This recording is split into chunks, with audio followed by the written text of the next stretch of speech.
Quem pisa naquela trilha nunca volta igual. Alguns nem voltam. Tem algo naquela mata que não quer ser encontrado.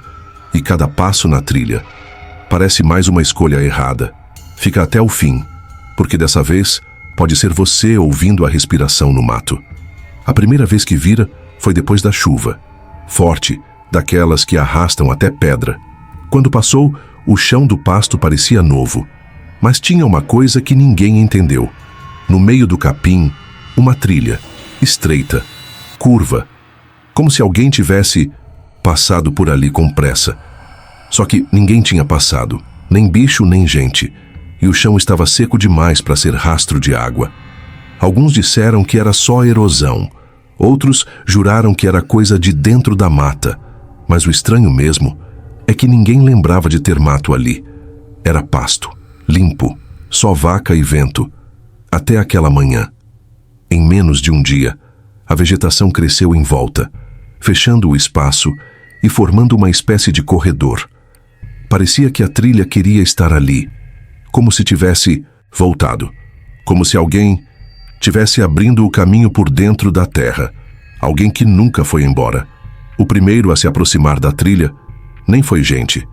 Foi o cachorro do Zé Balaio, um vira-lata velho, daqueles que já enfrentou cobra, onça e enchente. Valente.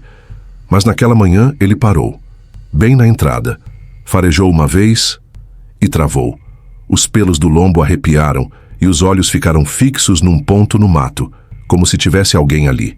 Mas não tinha. Pelo menos, a gente não via. O cachorro deu 2 passos para trás, rosnou, e de repente uivou, alto, como se avisasse alguma coisa. Depois, virou as costas e saiu correndo, direto para debaixo da caminhonete. Não quis mais saber de nada, nem comida, nem ração. Ficou lá, quieto, tremendo, e naquela noite ele latia dormindo, como se ainda estivesse vendo o que a gente não viu. No dia seguinte, um rapaz da vila decidiu seguir a trilha. Foi com bota grossa, calça enfiada na meia e coragem de quem acha que é só mato e história. Choveu de novo, naquela madrugada. Então o barro da entrada estava úmido, perfeito para marcar o chão. E marcou. O peso do corpo afundou as pegadas certinho. O pé direito, depois o esquerdo, passo por passo, até sumir no mato. A gente viu tudo. Só que teve um detalhe. As marcas paravam do nada, de repente, como se ele tivesse desaparecido no ar. Nada de escorregão nem sinal de volta. Não tinha rastro nenhum saindo. As últimas pegadas estavam ali, firmes, afundadas, como se o rapaz tivesse sido puxado de baixo. A mãe dele foi quem entrou primeiro na trilha atrás dele. Encontrou o boné, molhado, caído e virado ao contrário.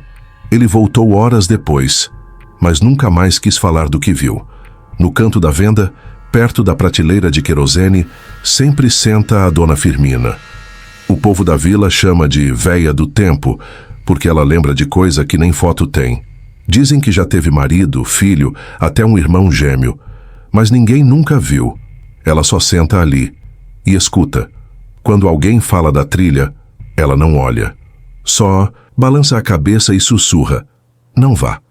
A voz dela sai falhada, meio seca, como papel queimando. E mesmo no meio da conversa fiada do povo, todo mundo cala quando ouve. Uma vez, um menino riu dela. Disse que ia sozinho e voltava rindo da trilha. Dona Firmina encostou a bengala no chão, firmou os olhos nele e falou só mais uma vez: "Ele já tá cheio. Só falta você." O menino não foi, mas desde então não fala mais com ninguém. Só fica olhando para o mato, como se alguém ainda estivesse esperando ele entrar. Quem chega perto da trilha, sente. Não é cheiro de mato nem de bicho, é cheiro de cova.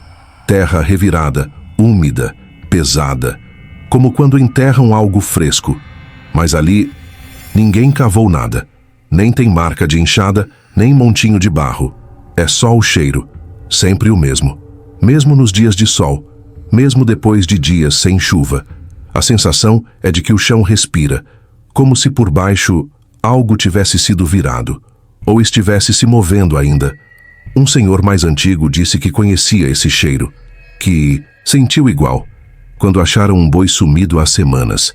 Ele estava inteiro, mas com os olhos, como se tivesse visto alguma coisa antes de morrer. E a pele, arrepiada, igual a nossa, toda vez que o vento da trilha passa por perto. Numa dessas tentativas de entender o lugar, o pessoal chamou Genaro, filho da professora. Ele tinha feito técnico em geologia numa cidade maior e voltou cheio de tralha científica. Trouxe lupa, mapa, trena e uma bússola. Para ver o campo magnético, ele disse. Mas, quando chegou na trilha, o ponteiro começou a rodar, sem parar. Girava como se alguém tivesse sacudido a bússola, mas ela estava firme na mão dele. Tentou de novo e de novo. E o ponteiro rodava, até que parou, apontando, não para o norte, mas direto para dentro do mato. Genaro travou. Disse que o campo magnético ali estava errado, que era como se algo estivesse distorcendo tudo. No dia seguinte, ele foi embora da vila. Só deixou a bússola e um bilhete escrito: "Não me procurem. A trilha não termina onde vocês pensam." Primeiro era só um estalo, tipo de galho seco quebrando. Depois, uns passos leves, como de criança correndo descalça. Mas ninguém via nada. E toda vez que alguém tentava seguir o som, ele mudava de lugar. Quem jurava que vinha da direita, ouvia do lado esquerdo logo depois. Quem subia o barranco, escutava atrás. Era como se o barulho estivesse brincando de confundir. Uma noite, o som ficou mais nítido. Parecia respiração, fundo, pesado e bem perto. O homem que ouviu se virou devagar e viu só mato, mas o som continuava ali. Ele fechou os olhos e o barulho parou. Quando abriu de novo, havia pegadas no chão, mas o chão era pedra lisa, onde ninguém deixa marca. O que mais assusta não é ver, é ouvir, e ali tem uma voz. Quase sempre baixa, quase sempre no fim da trilha. Mas o mais estranho é que ela chama pelo nome. Não um nome qualquer, o seu nome. Tem gente que ouve e finge que não escutou. Tem gente que responde, sem nem perceber. Um menino da escola respondeu. Disse "oi" bem baixinho. Depois disso, começou a andar sozinho para perto da trilha. Todo fim de tarde. Quando a mãe perguntava por quê, ele só dizia: "Ela tá me chamando de novo." Quando o professor perguntou quem era ela, ele escreveu no caderno: "Eu." Desde então, lhe trancaram o portão da escola que dá para o mato. Mas às vezes, mesmo com todos os portões fechados, a voz ainda a atravessa, sempre chamando, sempre por alguém novo.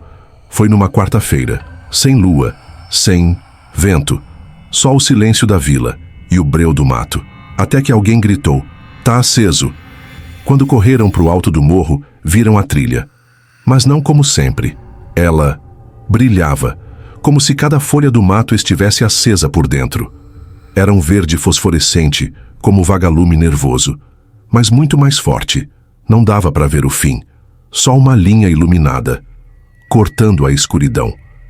Ninguém teve coragem de descer, e quem tentou tirar foto, viu a imagem sumir do celular, como se a luz não quisesse ser registrada. Um velho disse que na juventude já tinha visto isso, mas com a mata pegando fogo, a diferença, aquela luz era fria e não queimava nada, só a memória, porque quem viu nunca mais esqueceu, e quem não viu, jura que é mentira. Ela sumiu por 20 minutos, era filha da costureira. Estava brincando perto da cerca quando viram ela entrar no mato. Não gritou, não correu, só entrou, como se tivesse visto alguém que conhecia. Foram atrás, mas não deu tempo. A trilha engole rápido. Quando voltaram à vila para chamar ajuda, ela reapareceu, sozinha, parada bem na entrada da trilha, com os pés descalços e sujos, de sangue, mas sem nenhum machucado. O vestido limpo, as mãos limpas, só os pés, vermelhos. Perguntaram onde ela tinha ido. Ela respondeu: "Fui com a menina." Quando pediram para descrever a tal menina, ela disse: "Igual a mim, mas com o olho todo preto." A costureira deixou a vila no dia seguinte. Desde então, ninguém mais brinca perto da cerca.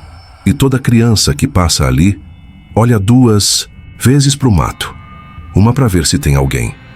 E outra para ver se não tem alguém igual a ela.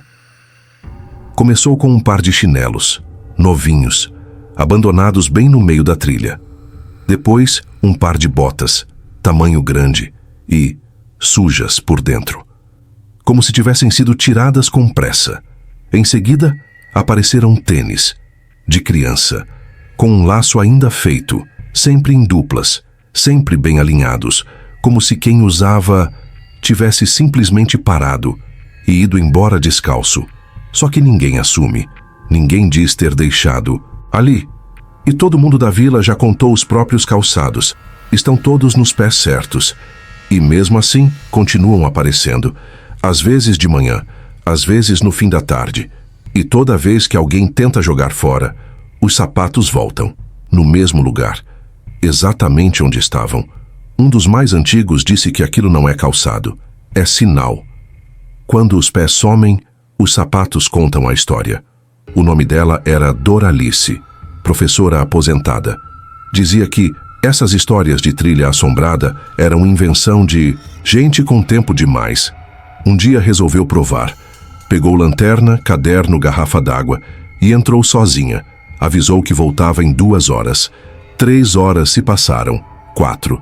Quando foram procurar, ela saiu da trilha andando devagar, sem ferimento, sem sujeira, mas muda, totalmente muda. Não respondia a ninguém, olhava fixo, como se estivesse ouvindo algo lá de dentro.